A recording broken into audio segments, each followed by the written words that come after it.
Ayun, what's up sa inyo mga idol, na tayo po ngayon ay pauwi na papuntang Cavite. Galing po tayo ng PGH kasi ultrasound schedule ni Mrs. So ngayon mga idol, flex ko sa inyo yung kalsadang mga dadaanan namin at napakaganda.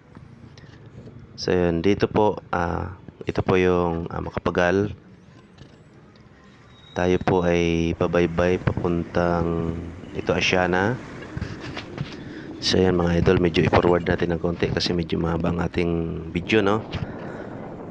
Ayan, antabayan na natin mga idol. Tayo po ilulusot papuntang Bulungan mga idol. Napakaganda ng kalsada dito, papuntang Cavite. Walang ka-traffic dito mga idol. So ayan, tayo nandito na sa coastal. Tatawid na tayo papuntang Pitix. Ayan mga idol. Medyo distansya lang dito sa Manila yung Cavite, siguro mga around 2 hours biyahe lang dito papunta sa Manila from Cavite. Pero napakaganda ng daanan dito mga idol, kaysa doon sa kabila. Medyo traffic na kasi doon kaya ito papuntang Bulungan na yan mga idol. Pagbaba mo dyan,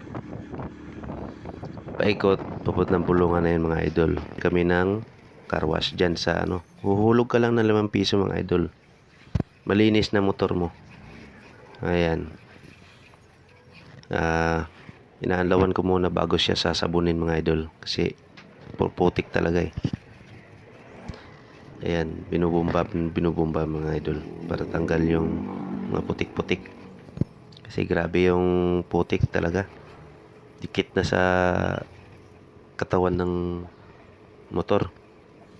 Dahil medyo maambon-ambon nung time na kami pumunta doon. So ayan mga idol, thank you so much for watching. Please like and share and follow na rin po.